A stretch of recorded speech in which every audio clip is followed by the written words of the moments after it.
হয় জাপানের একটি শহরে, যেখানে আমরা আরিসু নামক একটি ছেলেকে দেখতে পাই। আর বর্তমানে সে একটি কারাগারে রয়েছে। তবে এই আরিসু একসময় নটেরিয়াস নামক একটি গ্যাংয়ের লিডার ছিল। আর সে একদম ছোটবেলা থেকে মার্শাল আর্ট প্র্যাকটিস করত। এমনকি সে একবার তার ক্যারাটের জন্য ব্ল্যাক বেল্টও পেয়েছিল। আরিসু ভেবেছিল যে সে বড় হয়ে একজন জিনিয়াস ফাইটার হবে, কিন্তু তার ভাগ্যটা ছিল অনেক খারাপ। কারণ তার মাত্র 7 বছর বয়সে তার মা বাবা দুজনেই মারা যায়। আর তারপর থেকেই সে বড় হয়েছে তার আন্টি আঙ্কেলের কাছে। তবে আরিসুর একটা সমস্যা ছিল, সেটা হলো সে অল্পতেই অনেক বেশি রেগে যেত। তবে আরিসু একটি মোটরসাইকেল গ্যাংয়ের সঙ্গে জড়িয়ে পড়েছিল, কারণ মোটরসাইকেলের প্রতি তার আলাদা একটা প্যাশন কাজ করে। তাই পরবর্তীতে সে নিজেই সেই মোটরসাইকেল গ্যাংয়ের লিডার হয়ে যায়। আর একদিন তার গ্যাংয়ের অন্য আরেকটি গ্যাংয়ের সঙ্গে মোটরসাইকেলের রেসিং চলছিল। কিন্তু এভাবে শহরের রাস্তায় রেস পরিচালনা করা ইলিগেল ছিল। তাই যখন এই দুটো গ্যাংয়ের মধ্যে রেস চলছিল, তখন হঠাৎ করেই আরিসু পুলিশের হাতে ধরা পড়ে যায়। এতে তার প্রায় 1 বছরের জেল হয়ে যায়।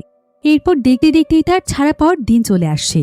এরপর আরিসু যখন কারাগার থেকে বেরিয়ে বাহিরে আসে, তখন কারাগারের দারোয়ান আরিসুকে বলে যে এখন থেকে সে যেন এসব গ্যাং ছেড়ে ভালো হয়ে যায়, তার একটা সুন্দর ভবিষ্যৎ আছে। কিন্তু আরিসু তখন তাকে উত্তর দেয়, এসব ব্যাপারে আপনার না ভাবলেও চলবে। এবার এমন সময় আরিসুর প্রতিপক্ষ দলের 2জন মেম্বার চলে আসে।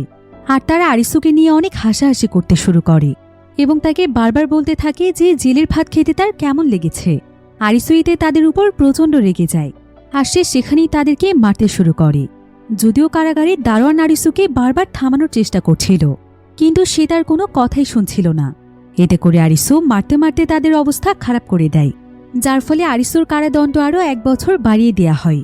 এরপর দেখতে দেখতে আরও 1 বছরও পার হয়ে যায়। আর এবার যখন আরিসু ছাড়া পায়, তখন সেই কারাগারের দারোয়ান আরিসুকে বলে, এবার নিশ্চয়ই তোমার শিক্ষা হয়েছে। তবে গতবার তোমার কর্মকাণ্ডের জন্য তোমাকে কিন্তু পুরোপুরিভাবে মুক্ত করে দেয়া হয়নি। তুমি ছাড়া পেলেও আগামী 1 বছর তুমি পুলিশের নজরেই থাকবে। তাই সমস্ত ইলিগেল কাজ থেকে দূরে থাকো। আরিসু তখন কোনো কথা না বলে সোজা তার আন্টি আঙ্কেলের কাছে চলে যায়। আরিসুর আন্টি আঙ্কেল তাকে বেশ ভালোবাসে, বিশেষ করে তার আন্টি। তার আন্টি সবসময় তার দিকে নিজের ছেলের মতোই খেয়াল রাখে। আরিসুর আন্টি আঙ্কেলের খুব ছোট্ট একটা শপ আছে। তো এবার জেল থেকে ছাড়া পাওয়ার পর আরিসু তাদের সঙ্গে সেই শপের কাজেই ব্যস্ত হয়ে যায়। আর কয়েকদিন পর আরিসুকে পর্যবেক্ষণ করার জন্য একজন অফিসার আসে, যাকে কারাগার থেকে পাঠানো হয়েছিল।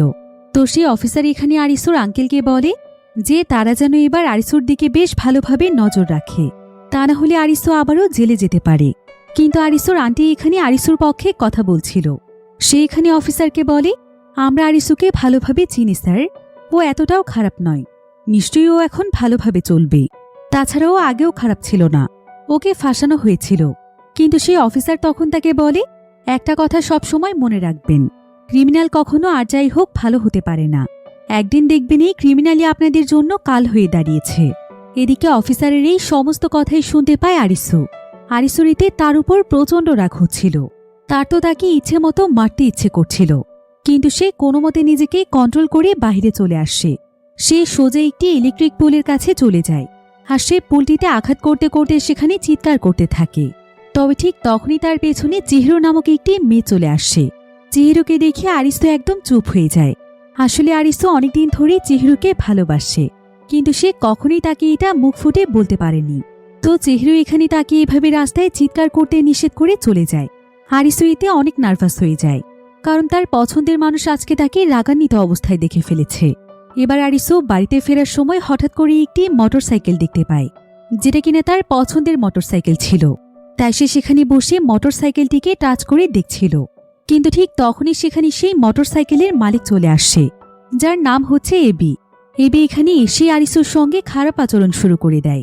সে আরিসুকে বলে যে তার সাহস কি করে হলো তার বাইকের কাছে যাওয়ার। কিন্তু আরিসু এখানে কোনো ঝামেলা চাইছিল না, তাই সে চুপচাপ সেখান থেকে চলে যাচ্ছিল। কিন্তু এবি তখন তাকে বলে, কি রে, আমার কথার উত্তর না দিয়ে চলে যাচ্ছিস যে? নাকি আমার কথা শুনেই ভয় পেয়ে গিয়েছিস? আমার কথা শুনেই যদি তোর এই হাল হয়ে যায়, তাহলে আমার হাতে মার খেলে তো তুই তোর প্যান্ট ভিজিয়ে ফেলবি। একথা শুনে আরিসু প্রচণ্ড রেগে যায়। আর সে তখন এবিকে ফাইটের জন্য চ্যালেঞ্জ করে। এবি তখন তার সঙ্গে ফাইট করার জন্য তাকে এক সাইডে নিয়ে আসে। এরপর তাদের দুজনের মধ্যে ফাইট শুরু হয়ে যায়। তবে ফাইটের আগে আরিসু এবিকে তার ফাইটিং স্কিল বোঝানোর চেষ্টা করে। আর সে এবিকে বলে যে সে এখনও পুলিশের তত্ত্বাবধানে আছে। সে দুজন মানুষকে মারধর করে 1 বছর বেশি জেল খেটেছিল, তাই এখন সে কোনোভাবেই ফাইট করতে চাইছে না। তবে এবার এতে কিছু যায় আসে না, সে তারপরও আরিসুর সঙ্গে ফাইটের জন্য তৈরি হয়ে যায়। এরপর দেখা যায় যে আরিসুর ফাইটিং স্কিল ছিল অনেক বেশি ভালো। সে এখানে এবিকে মারতে মারতে তার অবস্থা খারাপ করে দেয়। আর কিছুক্ষণের মধ্যে এবি বুঝতে পারে যে সে ভুল মানুষের সঙ্গে পাঙ্গা নিয়ে ফেলেছে, তাই সে খুব সহজেই তার কাছে হার মেনে নেয়। এরপর আরিসু চলে যাওয়ার সময় এবি তখন তাকে পেছন থেকে ডাকে, আর সে আরিসুকে বলে যে সে যে তার হাতে মার খেয়ে হেরে গিয়েছে এটা যেন বাহিরের কেউ না জানে, কারণ সে কিলিহিটো নামক একটি মোটরসাইকেল গ্যাংয়ের ডেপুটি লিডার। তাই এই খবরটি সবাই জানতে পারলে তার মান সম্মান চলে যাবে, কারণ কিলিহিটো হচ্ছে এখানকার সবচাইতে বড় গ্যাংস্টারের গ্যাং। একথা